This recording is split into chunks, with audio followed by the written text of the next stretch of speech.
Welcome, gentle listener, and thank you for joining us here at the Whispered Lore.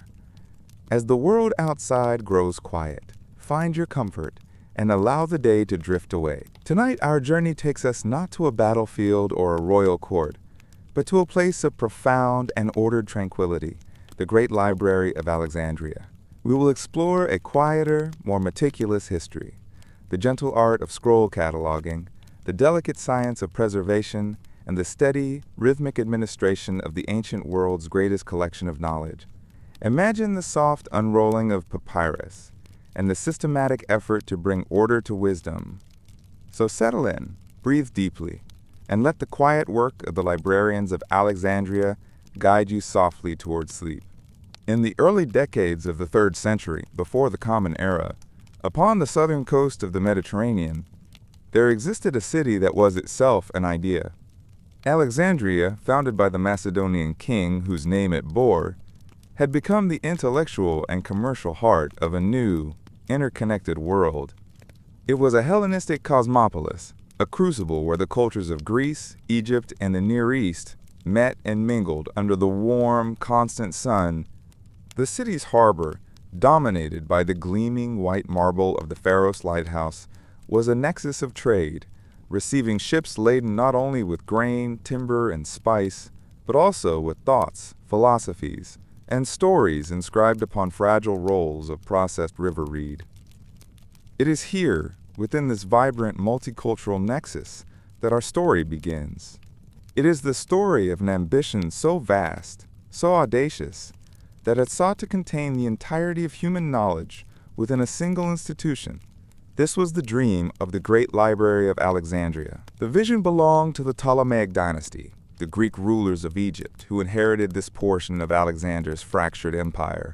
The first Ptolemy, Soter, a general and companion of Alexander, initiated the project, but it was under his son Ptolemy II, known as Philadelphus, that the institution truly flourished. For the Ptolemies, the library was more than a mere collection of books. It was a profound statement of cultural supremacy and political legitimacy. In an age where kingdoms were defined by military might, the Ptolemies sought to define theirs by intellectual capital, by gathering the literary and scientific heritage of the entire known world, from the epics of Homer to the astronomical tables of Babylon, from the tragedies of Athens to the medical treatises of Hippocrates. They were not merely collecting texts. They were centralizing human achievement, positioning Alexandria as the undisputed repository of civilization itself. The conquest of knowledge was to be the ultimate continuation of Alexander's conquest of territory. The physical heart of this endeavor was the Mausoleon, the shrine of the Muses. This was not a library in the modern sense of a public lending institution, but rather a state-sponsored research institute, a prototype for the modern university. Within its complex of buildings, scholars from across the Hellenistic world were given stipends, lodging, and an exemption from taxes. Their sole duty was to think, to study, to debate, and to write. The institution included lecture halls, laboratories, dissection rooms, botanical gardens, a zoo, and communal dining halls. Attached to this vibrant intellectual center, and indeed its very reason for being, was the bibliothèque, the library itself. Colonnaded walkways, or peripatoi, offered scholars shaded spaces to walk and discuss the texts they studied. Sunlight filtered through high windows, illuminating rooms lined with innumerable wooden racks, each filled with pale, cylindrical scrolls. The ambient sound was not one of silence, but of a low, continuous murmur. The rustle of papyrus, the scratching of reed pens in the Scriptorium, and the quiet, measured cadence of voices reading aloud, for silent reading was a rare practice in antiquity. The process of acquisition was systematic, aggressive, and comprehensive. The Ptolemaic ambition was not simply to collect a great many scrolls, but to collect every scroll. Ptolemy II Philadelphus is said to have sent agents across the Mediterranean, from the book markets of Athens and Rhodes to the smaller cities of the Aegean, with vast sums of state funds to purchase any text they could find. No scroll was deemed too obscure, no fragment too insignificant. The goal was totality. Perhaps the most famous and most assertive of these acquisition policies was a decree issued under Ptolemy III Euergetes. By law, any ship that docked in the bustling port of Alexandria was required to surrender all books on board.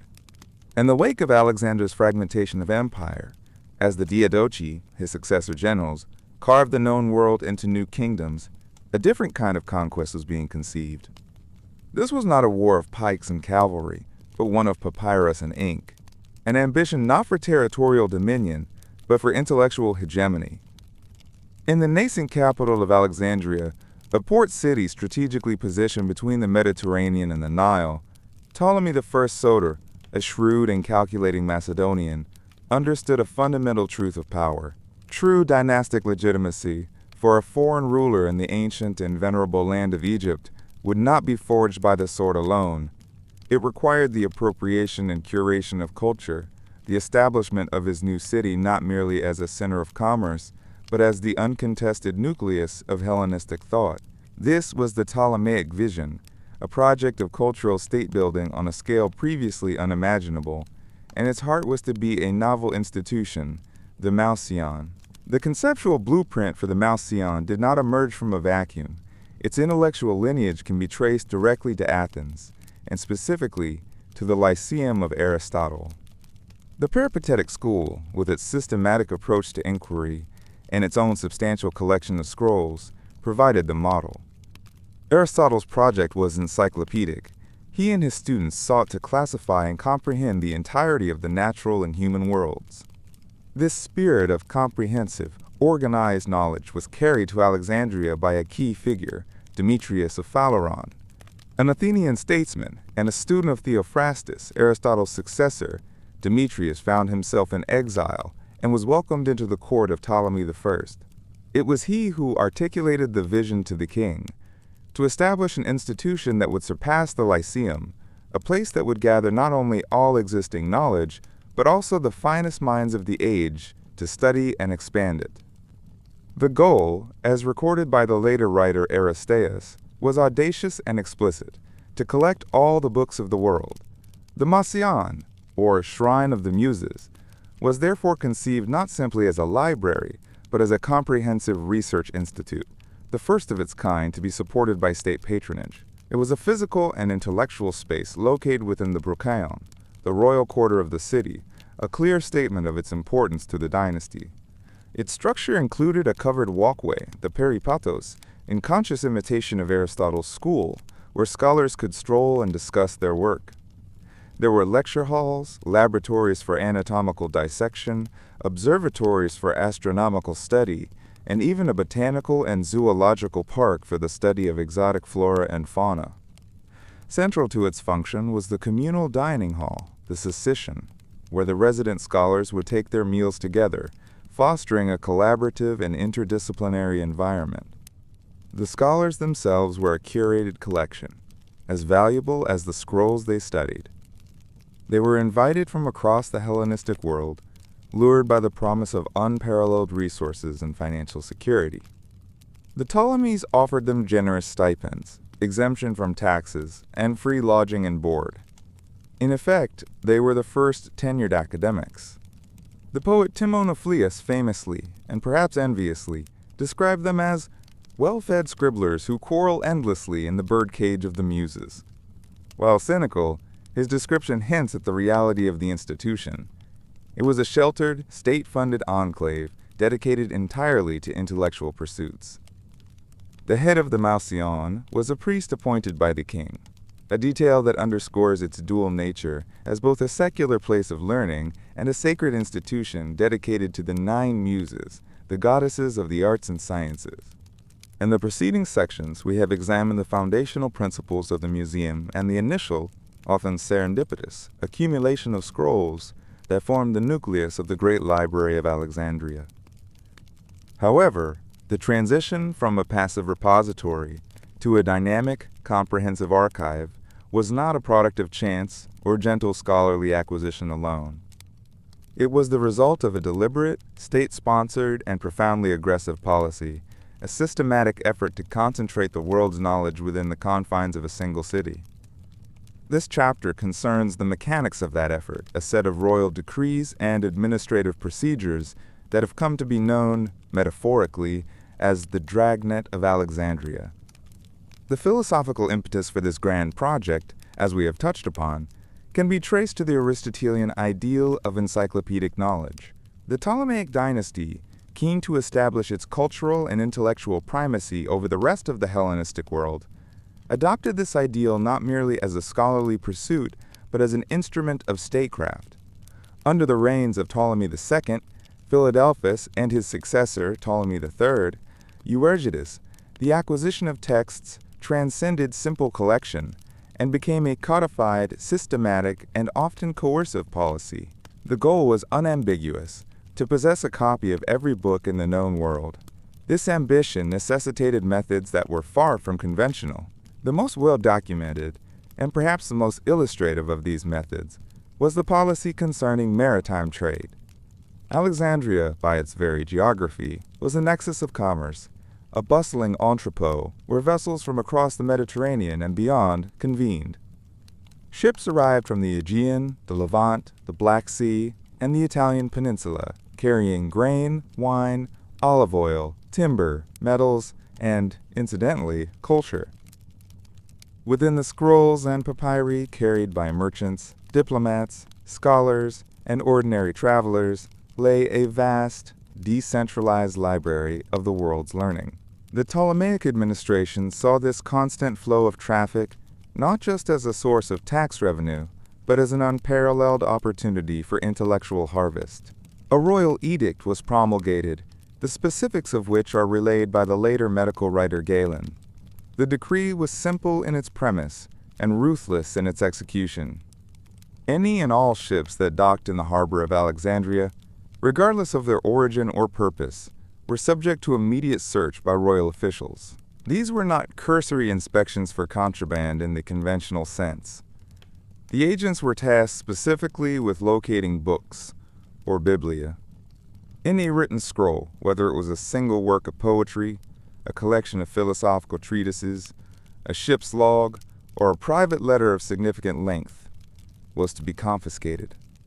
The process that followed this sequestration was a model of administrative efficiency. The confiscated scrolls were not simply stolen and absorbed into the collection. Instead, they were transported under guard to the library's Scriptorium, the vast workshops where a corps of highly trained scribes or calligraphoi was permanently employed. Here, a meticulous process of replication would begin. Using the finest quality papyrus manufactured in the Nile Delta and high-grade carbon-based ink, these scribes would produce a new, pristine copy of the confiscated text.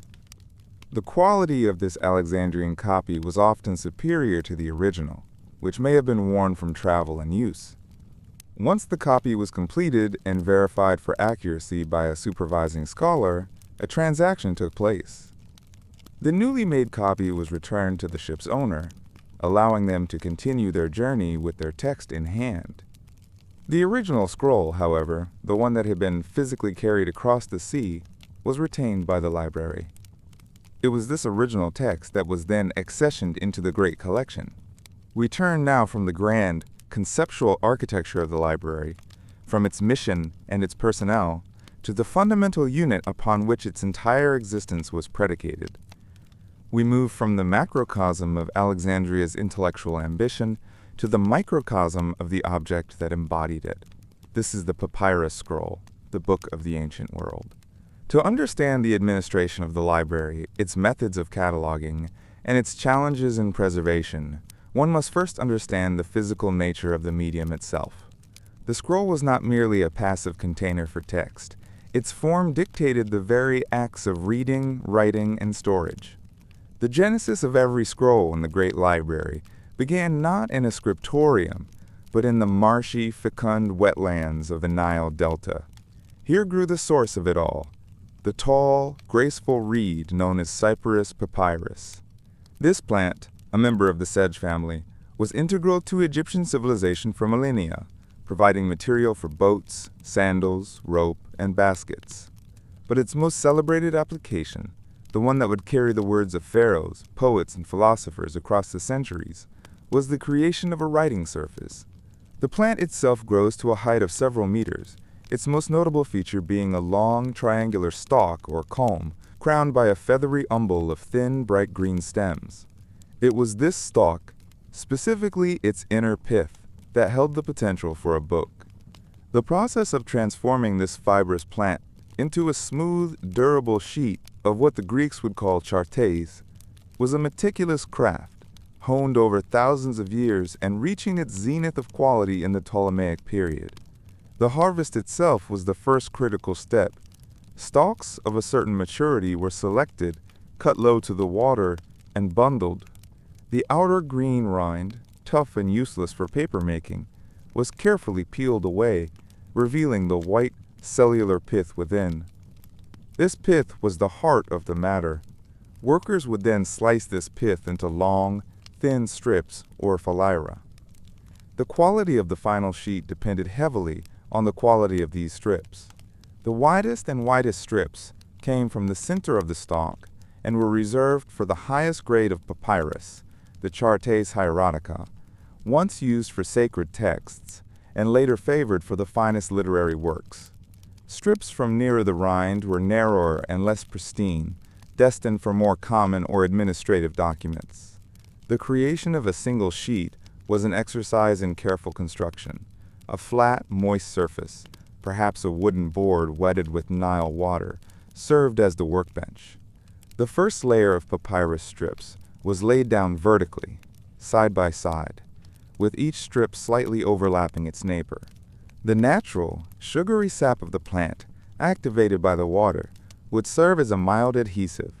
Once this vertical layer was complete, a second layer of strips was laid down horizontally, directly on top of the first, again with slight overlaps.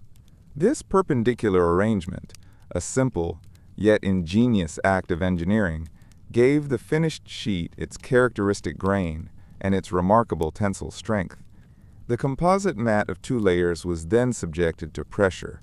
It was covered with a cloth and hammered gently, or more commonly, placed in a press under heavy weights. This process served 2 purposes. It squeezed out the excess water and it fused the 2 layers together, the cellulose fibers and plant sugars bonding into a single, coherent sheet. After pressing, the sheet, now known as a koima, was removed and left to dry in the sun. The final steps were for finishing. The dried surface would often be uneven, with small bumps or fibrous protrusions. It was polished, burnished with a smooth stone, a piece of ivory, or a rounded shell, until the surface became exceptionally smooth, almost glossy. This was essential to prevent the scribe's reed pen from catching or splaying as it moved across the page. The Ptolemaic vision for the Marcion and its great library was one of totality, a universal repository of all that had been thought and written by the Hellenic world, and indeed by the known world beyond. Yet this ambition, so grand in its conception, inevitably gave rise to a challenge of a magnitude previously unimaginable. It was not a challenge of acquisition, for the wealth of the Ptolemies and the reach of their agents ensured a constant, overwhelming influx of texts. Nor was it solely a challenge of preservation, though the battle against humidity, pests, and the simple decay of papyrus was a constant and laborious one. The most profound and daunting challenge was one of order. The library was becoming a victim of its own success, a labyrinth of knowledge, a vast and silent sea of words, where any individual text, any single author, risked being lost forever within the sheer volume of the whole. To possess a scroll was one thing. To be able to locate it, to identify it, to understand its relationship to other scrolls was another matter entirely. This was the immense challenge of organization. Before any intellectual system could be imposed, the librarians of Alexandria had to contend with the stark, physical reality of their collection. The fundamental unit of the library was the papyrus roll, the biblos or calendros. These were not standardized objects. They varied enormously in length. from short rolls containing a single poem to massive ones requiring multiple sections for a single work of prose. The quality of the papyrus itself differed, as did the skill of the scribe. The handwriting, the scriptio continua lacking word separation, the frequent use of abbreviations, and the potential for scribal errors all made the simple act of reading and identifying a text a scholarly endeavor in itself.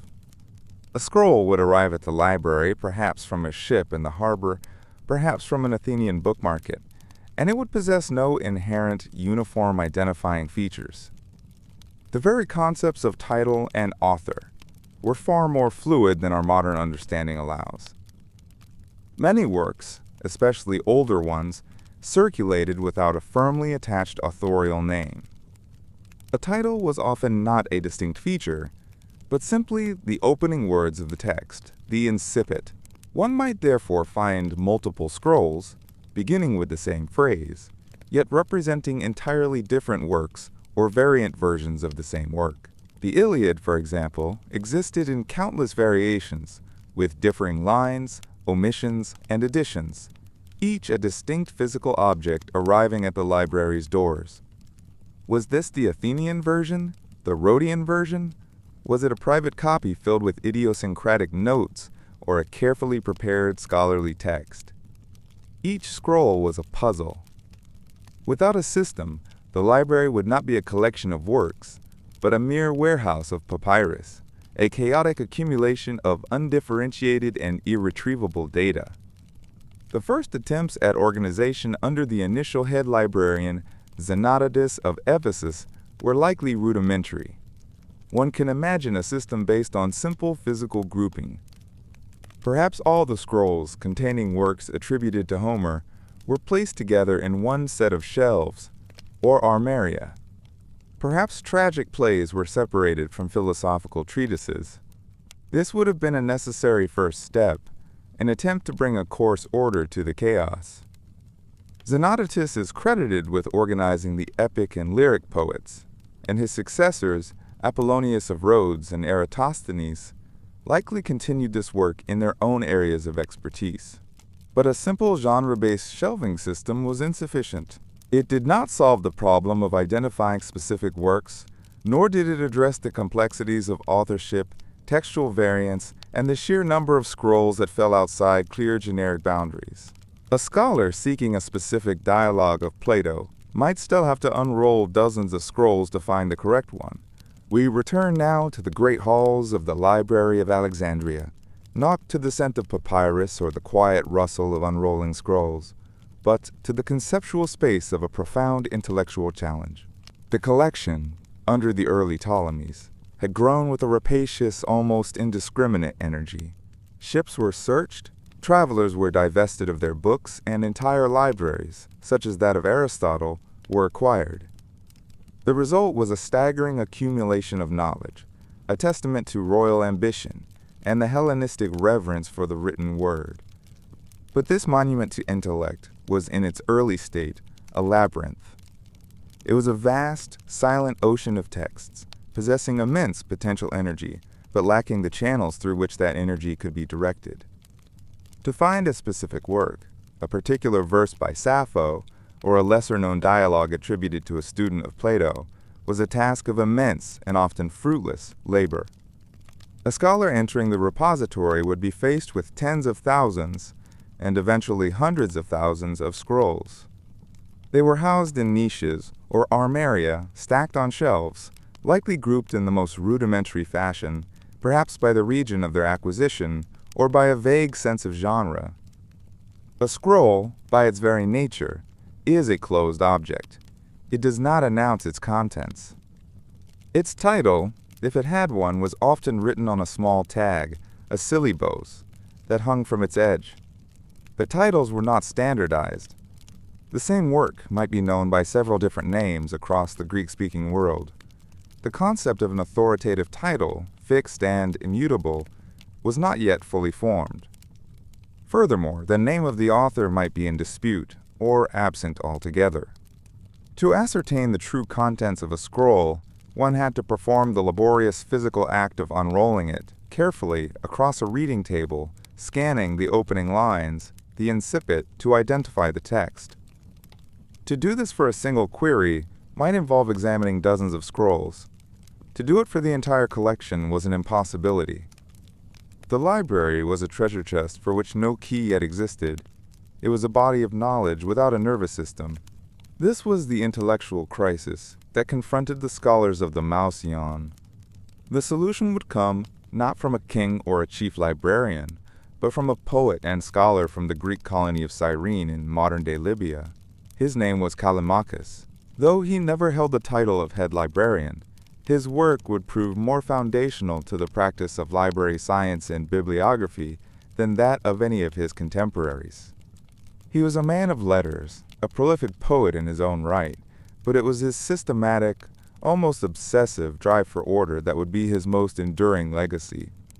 He undertook a project of such audacious scope that it redefined the very relationship between a reader and a collection of texts. He set out not merely to list the contents of the library, but to create a comprehensive, critical, and navigable map of the entire landscape of Greek literature. This project was the Pinakes. The word Pinakes translates simply as tables or lists. It derives from the Greek word Pinakes, which referred to a wooden board, often coated with wax, used for writing notes. It is likely that the initial drafts of this colossal work were composed on just such tablets. But the final form of the Pinakes was itself a work of literature, a vast bibliography that reportedly filled 120 papyrus scrolls. It was an index that had become its own library. Its full title, as recorded by later sources, gives a sense of its ambition.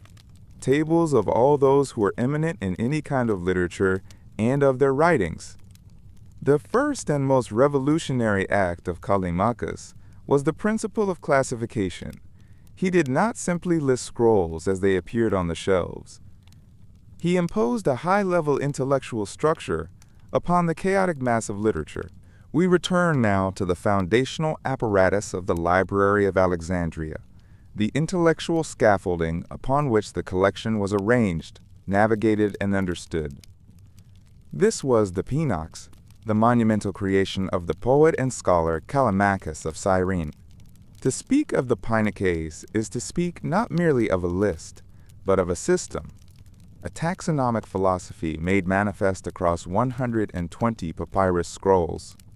It was a work of such scale and ambition that it sought to encompass the entirety of Greek literary and scientific achievement, to render the vast, chaotic ocean of accumulated knowledge into a structured, navigable archipelago of information. Though the original 120 books have long since vanished, lost to the inexorable erosions of time, their structure and methodology can be reconstructed with a reasonable degree of certainty from the numerous fragments, citations, and imitations found in later works, most notably in the Deep Nosophistai of Athenaeus and the lives and opinions of eminent philosophers by Diogenes Laertius. These later authors, in their own projects of compilation and summary, leaned heavily upon the organizational principles established by Callimachus, leaving for us a trail of intellectual breadcrumbs back to the heart of the Alexandrian system. In this chapter, we shall deconstruct this system, examining its constituent parts, the primary division by genre, the secondary arrangement by author, and the tertiary, and perhaps most crucial, identification by incipit. The first and most fundamental act of organization within the Pinakes was the division of all literature into broad, overarching categories or genres. This was the primary filter through which any inquiry would pass. Callimachus did not invent these categories wholesale. Many were inherited from the classical tradition, particularly from the systematizing thought of Aristotle and his peripatetic school. However, the application of these categories on such a massive library-wide scale was unprecedented. It was an act of imposing a coherent intellectual order upon a physical collection of hundreds of thousands of scrolls. The major divisions appear to have been, first and foremost, a separation between poetry and prose. Within the realm of poetry, further subdivisions were established for epic, lyric, tragedy, and comedy.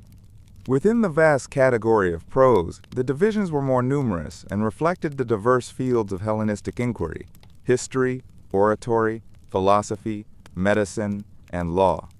A final, and likely very large, miscellaneous category would have existed to house works that defied easy classification: collections of letters, cookbooks, treatises on obscure technical subjects, and other hybrid forms. Let us consider the profound implications of this initial step. By placing a work, for instance, under the heading of tragedy, Callimachus was not merely describing its form. He was situating it within a specific tradition, a specific set of expectations, and a specific lineage of authors. A scholar searching for the works of Aeschylus would not need to sift through the entire collection, nor even an alphabetical list of all authors. They would first proceed, conceptually and perhaps physically within the library's architecture, to the section designated for tragedy. Here, all playwrights deemed to be tragedians would be gathered together in the catalog. This generic classification formed the bedrock of the entire system. It was, in essence, the creation of a mental map of knowledge. It dictated the pathways of research and, in so doing, subtly shaped the very connections that scholars could make between texts. The decision to place a philosophical dialogue by a student of Plato under philosophy rather than oratory, for example, was not a neutral act of sorting.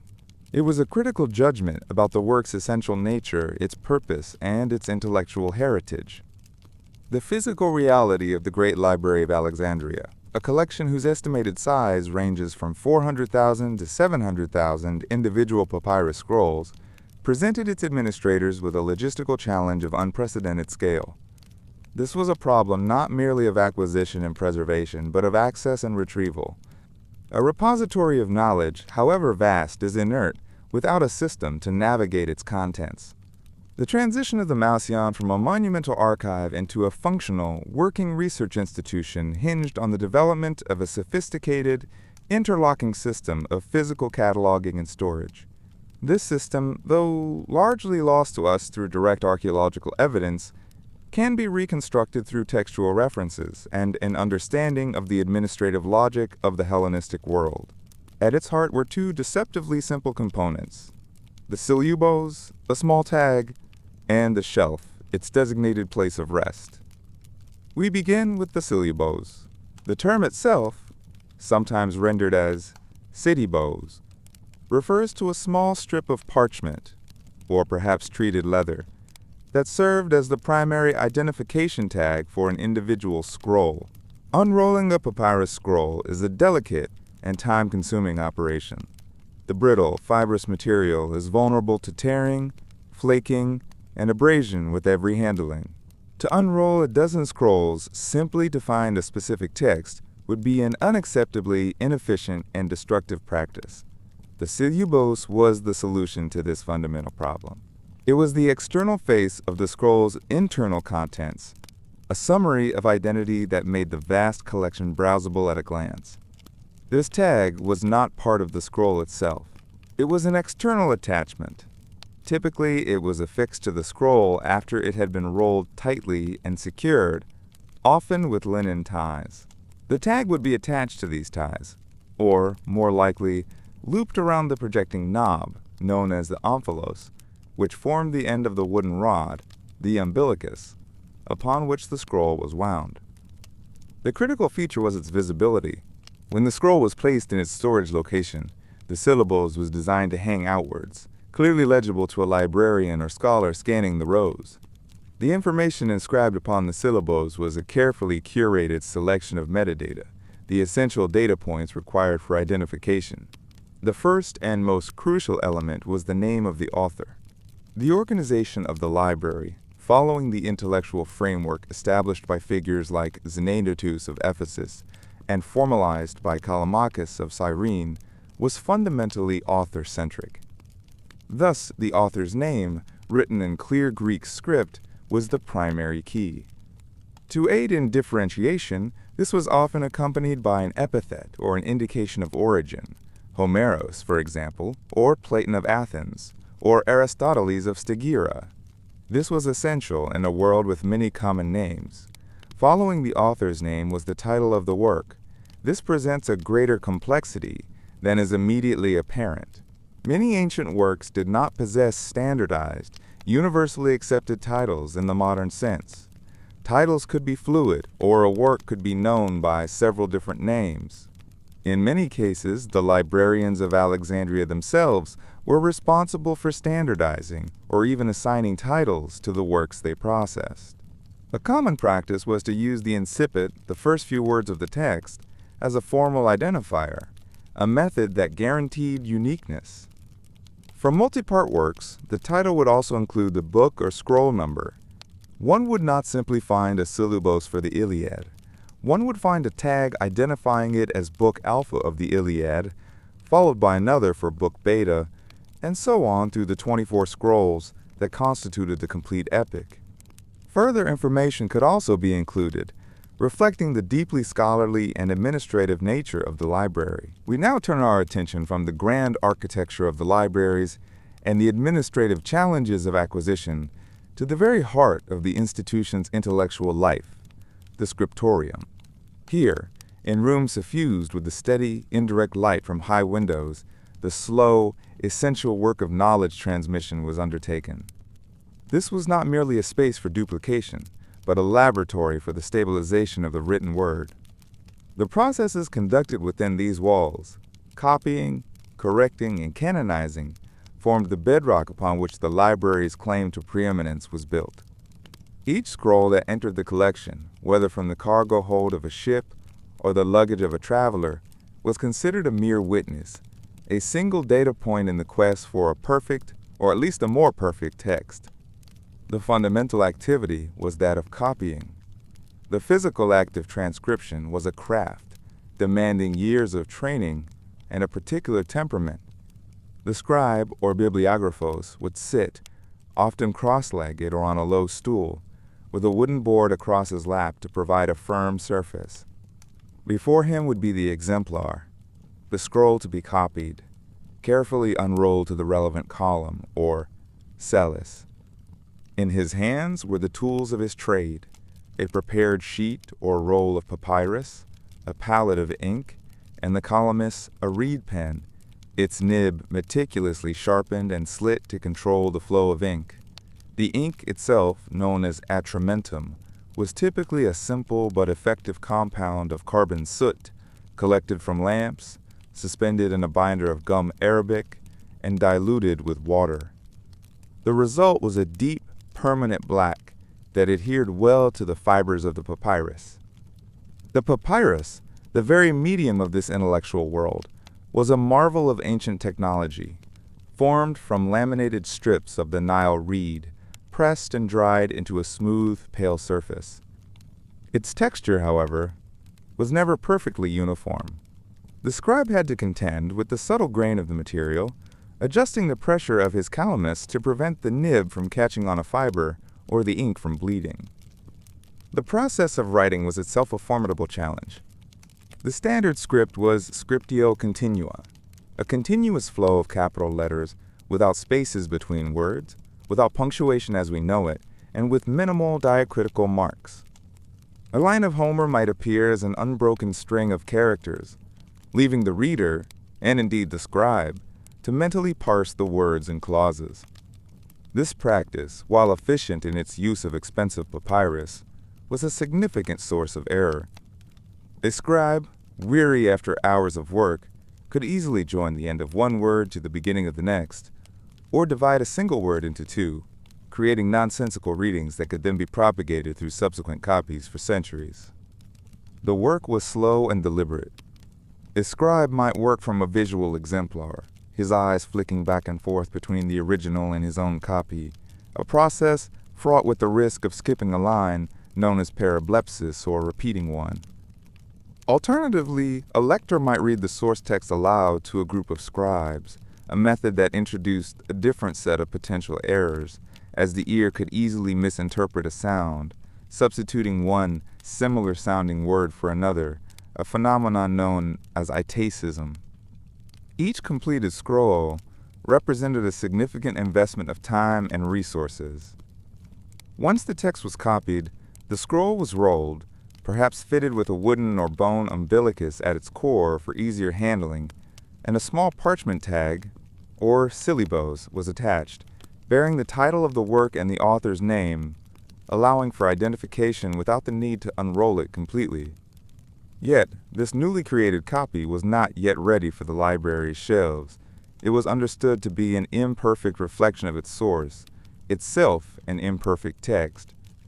It was now ready for the second, more intellectually demanding stage, correction.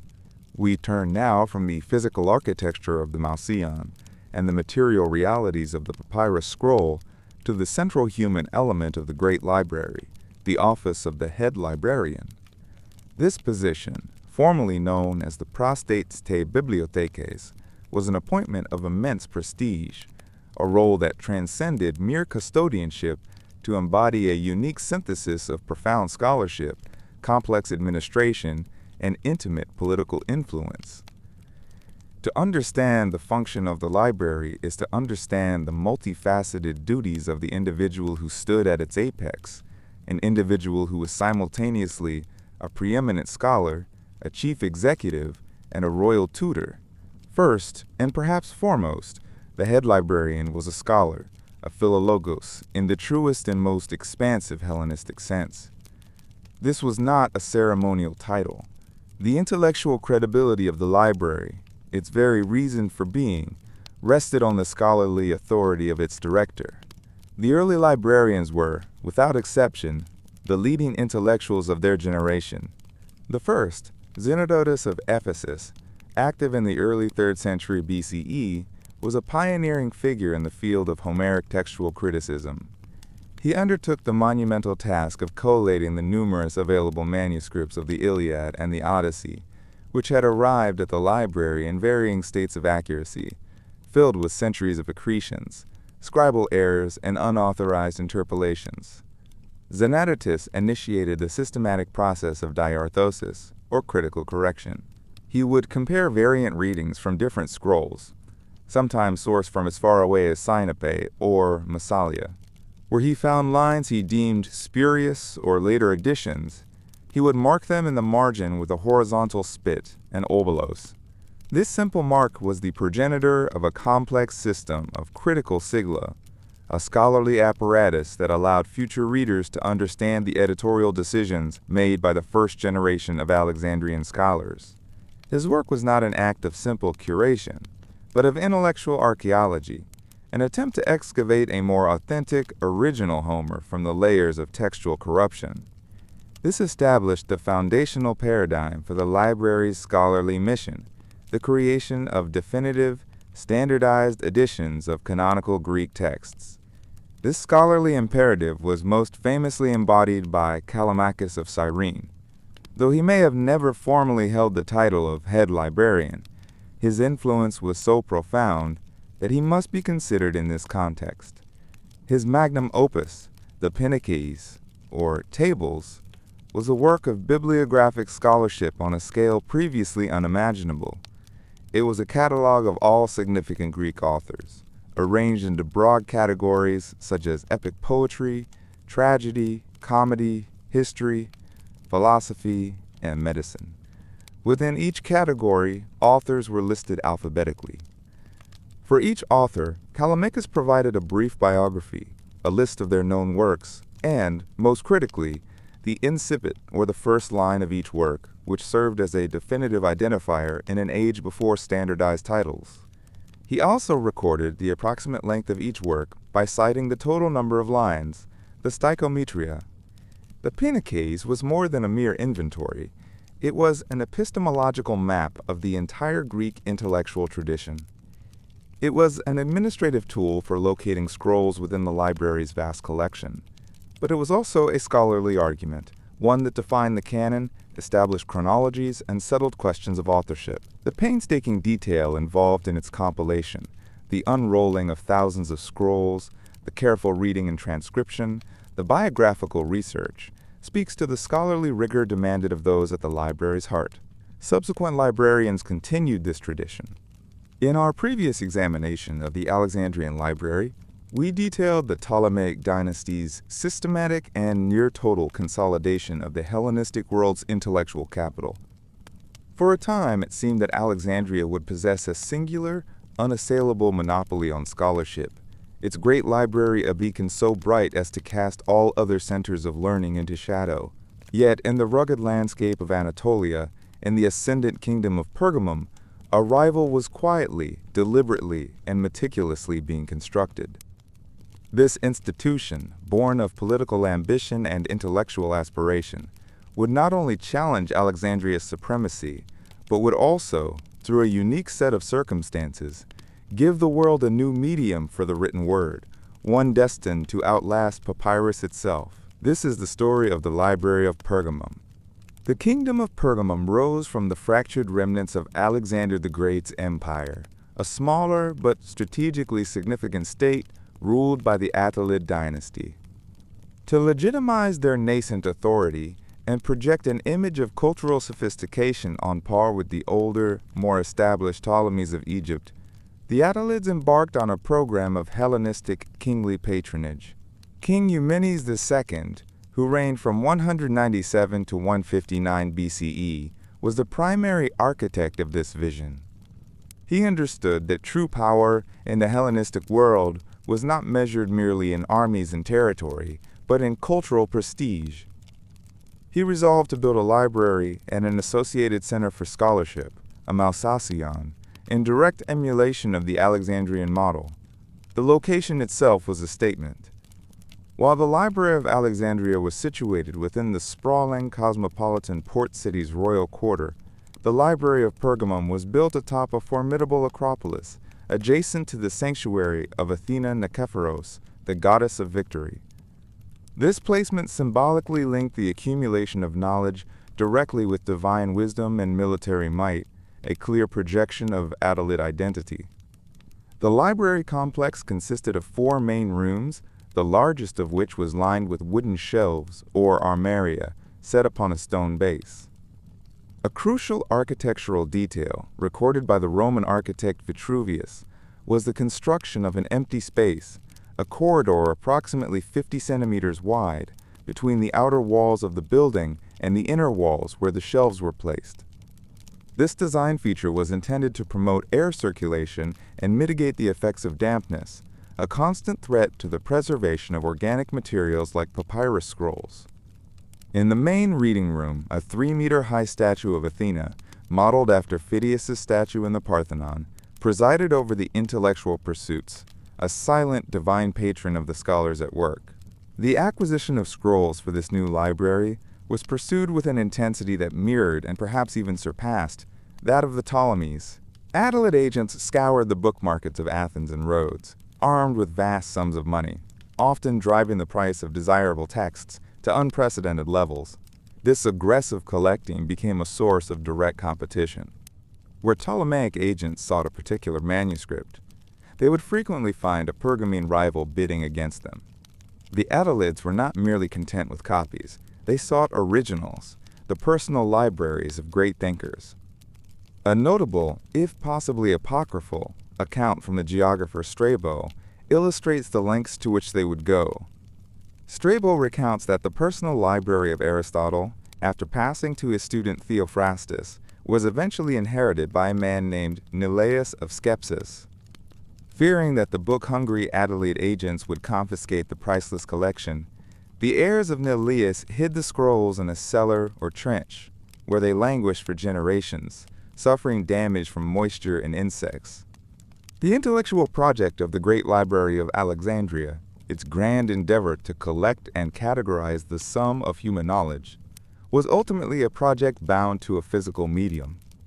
The scrolls, the volumina, were not mere symbols of learning. They were tangible objects, crafted from organic matter, and subject to the inexorable forces of time and decay. To understand the administration of the library, one must first understand the fundamental fragility of its primary constituent, papyrus. This chapter is an examination of that fragility, of the constant, quiet war waged within the library's walls between preservation and peril. The story of the scroll begins not in the Scriptorium, but in the marshy wetlands of the Nile Delta. Here grew Cyperus papyrus, a tall, reed-like sedge, its thick, triangular stalk rising from the shallow water. This stalk was the raw material, the very foundation upon which the literature of the Hellenistic world was built. The process of transforming this plant into a writing surface was one of meticulous, repetitive labor. Harvesters would cut the stalks, selecting those of an appropriate maturity and thickness. The green outer rind, tough and useless for writing, was stripped away, revealing the white, fibrous inner pith. It was this pith that held the potential for a page. Scribes, or specialized artisans, would then slice this pith into exceedingly thin, translucent strips, each perhaps an inch or two in width. These strips were known to the Greeks as philyra. The quality of the final sheet, its smoothness and color, depended entirely on the skill of the slicer and the quality of the pith from the central part of the stalk. The creation of a single sheet, a koloma, was a process of careful layering. A set of these fresh, moist strips was laid down vertically on a wetted board, each strip slightly overlapping its neighbor. Upon this first layer, a second layer was placed horizontally, at a right angle to the first.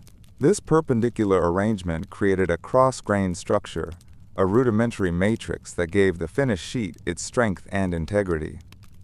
The sheet was then subjected to immense pressure, likely in a large screw press.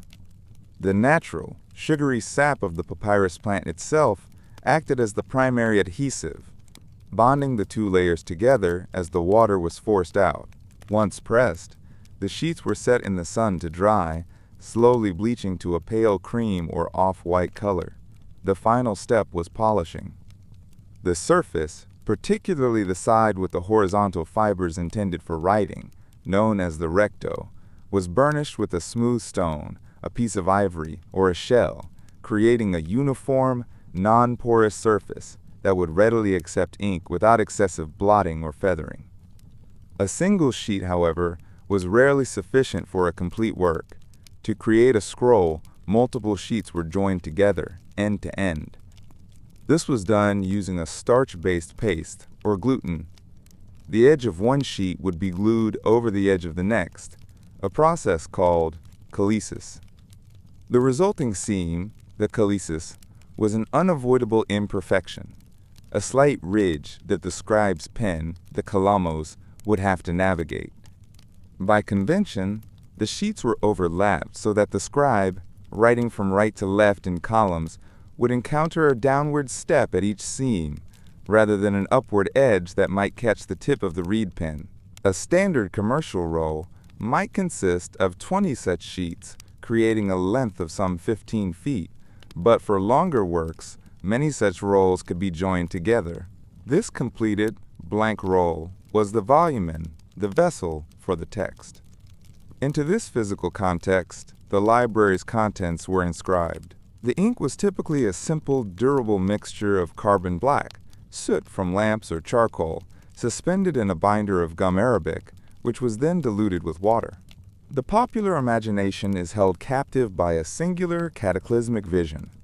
The great library of Alexandria, a repository of all ancient knowledge, consumed by a single, devastating fire. It is a potent and tragic image, a symbol of irretrievable loss, of wisdom turned to ash. This narrative, however, compelling as it may be, simplifies a far more complex and protracted history. The demise of the Alexandrian library was not a singular event, but a process, a slow, drawn-out dissolution spanning centuries, driven by a confluence of political strife, economic decline, ideological shifts, and simple prosaic neglect. This chapter seeks to sift through the layers of myth and polemic to uncover the more sober, fragmented reality of the library's decline and eventual disappearance. Our investigation must begin with the most famous alleged culprit, Gaius Julius Caesar. The year is 48 BCE.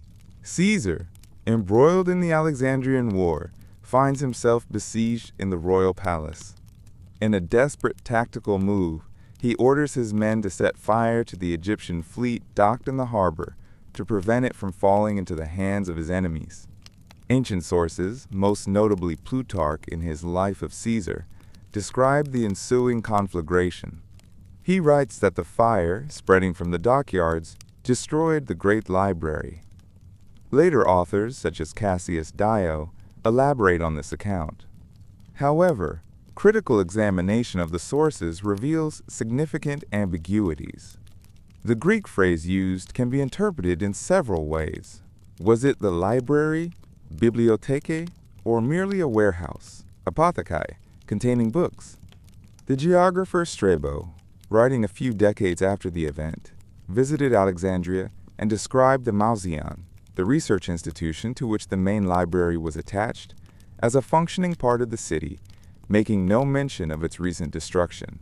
This discrepancy has led many modern scholars to a more nuanced conclusion. The fire of 48 BCE was real, and it was destructive. But it likely did not consume the main library building situated in the Bruchion, the royal quarter. Instead, it is more plausible that the flames destroyed warehouses near the port. These warehouses may have contained scrolls destined for export, or perhaps a collection of manuscripts awaiting processing and cataloging for the library itself. Some accounts, such as that of Aulus Gellius citing a lost work, place the number of scrolls destroyed at a staggering 700,000. Seneca, however, gives a more modest, though still significant, figure of 40,000. This numerical inconsistency further highlights the unreliability of the received tradition. The event was undoubtedly a significant loss of bibliographic material, but it was not the death knell of the institution. Indeed, there is evidence that Mark Antony, in a grand romantic gesture, later gifted Cleopatra 200,000 scrolls from the library of Pergamum to replenish Alexandria's collections, a story which, if true, confirms that the institution was very much alive and worthy of such a magnificent endowment. The library, therefore, survived the Caesarean incident, but it was an institution deeply enmeshed in the political and economic fortunes of its patrons. As the Ptolemaic dynasty waned and Roman influence grew, the steady, lavish funding that had defined the library's golden age began to falter. The intellectual climate also shifted. Ptolemy VIII, Euergetes II, nicknamed Physcon, or Potbelly, conducted a violent purge of the city's intellectuals in the 2nd century BCE, driving many scholars, including the library's director, into exile. Such disruptions to the scholarly community would have had a profound impact on the institution's vitality, its ability to attract leading minds, and its capacity to continue its work of textual criticism and acquisition. A far more severe, though less mythologized blow likely came in the 3rd century CE. The institutional vigor that had characterized the Library of Alexandria during its 1st century, a direct result of a stable and ambitious royal patronage, began to exhibit signs of a slow, almost imperceptible ossification as the political certainties of the early Ptolemaic dynasty gave way to a protracted period of internal strife and external pressure. The decline was not a singular cataclysmic event, but rather a long and complex unraveling, a gradual erosion of the unique conditions that had allowed such an unprecedented scholastic enterprise to flourish. This chapter examines the key political shifts and the corresponding decay in patronage that initiated this long decline, transforming the library from the dynamic intellectual heart of the Hellenistic world into a venerable but increasingly vulnerable institution. The first significant rupture in the symbiotic relationship between Crown and Mauseon can be precisely dated to the reign of Ptolemy VIII, Euergetes II, a ruler more commonly known by his derisive nickname Physcon, or Potbelly. His ascent to the throne in the mid-2nd century BCE was not a smooth succession, but a brutal and chaotic struggle for power involving his brother Ptolemy VI and his sister Cleopatra II. This period of civil war fundamentally altered the political climate of Alexandria. Where previous rulers had viewed the scholars of the Marcion as jewels in their cultural crown and instruments of soft power, Physcon came to see them as a potential political threat, an enclave of intellectual elites whose loyalties were suspect and whose allegiances might lie with his dynastic rivals. Upon securing control of Alexandria in 145 BCE, Ptolemy VIII initiated what can only be described as a systematic purge of the city's intellectual community. His actions were not random but targeted. He perceived the Greek academic establishment, which had thrived under the patronage of his predecessors, as a hub of opposition. Consequently, he expelled a vast number of scholars, grammarians, philosophers, and scientists who had populated the Marcion. Among the exiles was the head librarian himself, Aristarchus of Samothrace, the intellectual heir to Aristophanes of Byzantium and one of the most brilliant textual critics of antiquity. Forced to flee to Cyprus, Aristarchus's departure represented a profound symbolic and practical blow to the institution. The unbroken line of succession of great philologists at the head of the library was severed. The immediate effect of this diaspora was twofold. On one hand, it ironically contributed to the wider dissemination of Alexandrian scholarship throughout the Mediterranean. Exiled scholars established new schools and brought their rigorous methodologies to cities in Greece, Asia Minor, and the islands of the Aegean, enriching the intellectual life of the wider Hellenistic world. But for Alexandria itself, the effect was devastating. The singular concentration of talent, the critical mass of intellectual energy that made the Marcion unique, was irrevocably dispersed. Physcon replaced the exiled luminaries with his own loyalists, men chosen not for their scholarly preeminence, but for their political sycophancy. The position of head librarian, once the highest academic honor in the world, was transformed into a political sinecure, a reward for supporters. We see evidence of this in the appointment of a military officer, Citus, to the post, a decision that would have been unthinkable in the library's golden age. The very criteria for leadership of the institution have been fundamentally debased, shifting from intellectual merit to political expediency. This administrative change signaled a deep structural decay. The library was no longer an autonomous republic of letters shielded by the throne. It was now a direct and vulnerable instrument of state politics. The final destruction of the Library of Alexandria, a process that was not a single cataclysmic event but rather a protracted and agonizing decline over centuries, is often framed as an unparalleled tragedy for the intellectual heritage of the ancient world. And while the loss of countless unique scrolls is an incalculable deficit, to focus solely on the smoke and ruin is to miss the more subtle and ultimately more significant narrative. The true legacy of Alexandria is not found in the ashes of its papyrus, but in the enduring intellectual architecture it created.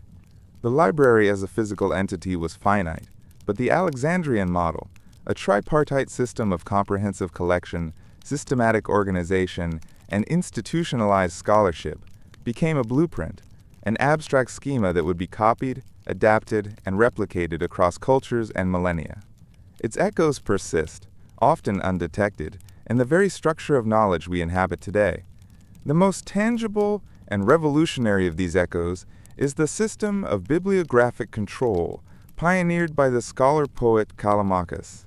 His monumental work, the Pinakes, or tables, was far more than a simple inventory list.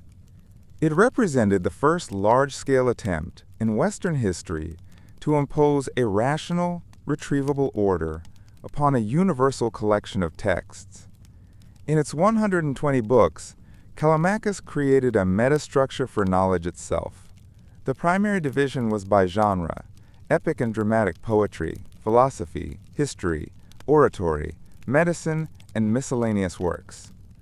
This initial categorization, while seemingly intuitive to a modern observer, was a profound intellectual leap.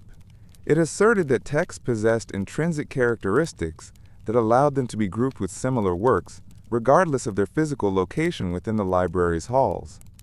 Within each genre, the arrangement was alphabetical by author. This, too, was a radical innovation.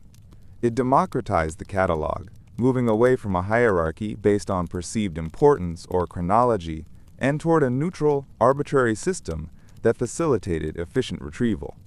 For each author, Callimachus provided a standardized set of metadata. This included a brief biography, listing the author's father, birthplace, and principal teachers. This biographical impulse served to contextualize the work, to anchor it to a specific human life and intellectual lineage. Following this was a list of the author's known writings, and for each individual work, the incipit, or the first line of the text, was recorded. This was a critical tool for disambiguation. In a world without standardized titles, where works might be known by several different names or exist in multiple variant editions, the incipit served as a unique fingerprint, allowing a scholar to confirm with certainty that the scroll they held was the specific text referenced in the catalog. The Pinakes thus established the fundamental principles of bibliography: authorship as the primary organizing principle, the importance of biographical context, the necessity of a complete works list, and the use of a unique identifier for each text. This conceptual framework, the author title entry, is the direct ancestor of every library catalog, every bibliography, and every online database that has followed. The methodologies of Suetonius in his De Viris Illustribus, the lists of St. Jerome, the encyclopedic efforts of the Byzantine Suda, all bear the unmistakable imprint of the Callimachian system. The second enduring legacy pertains to the physical preservation and transmission of texts. The librarians at Alexandria were engaged in a constant battle against the elements. The humid Mediterranean climate was inimical to the survival of papyrus. To combat decay, scrolls were treated with cedar oil, a natural insect repellent and preservative. We begin our examination by considering the fundamental unit of information in the Hellenistic world, the papyrus scroll. Its physical reality dictated the entire superstructure of library science that would be built upon it. A scroll was not a book in the modern sense. It was a continuous surface, a length of processed sedge pith glued into a roll that could extend for many meters. To access its contents, a reader had to unroll it with one hand while rolling it up with the other, a tactile and linear process that precluded random access.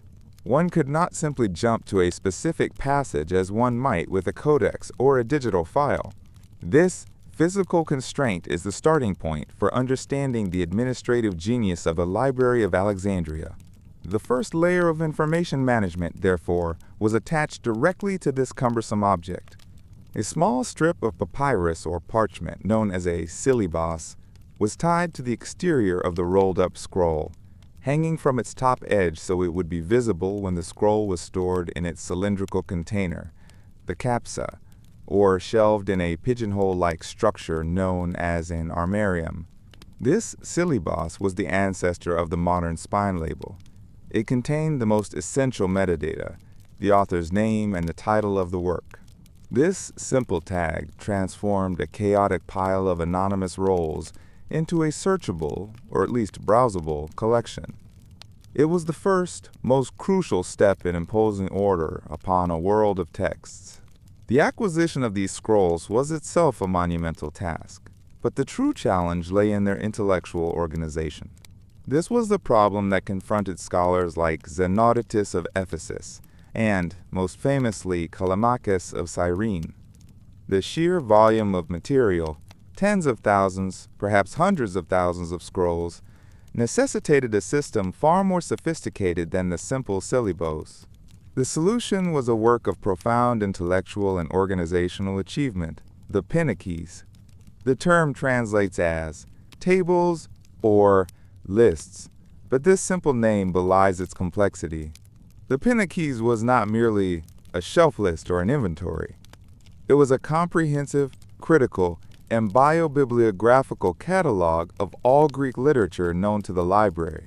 It was the first great card catalog of the Western world, though its medium was not cards, but a series of papyrus scrolls, themselves a library of books about books. Let us consider the granular structure of an entry within the Pinakes.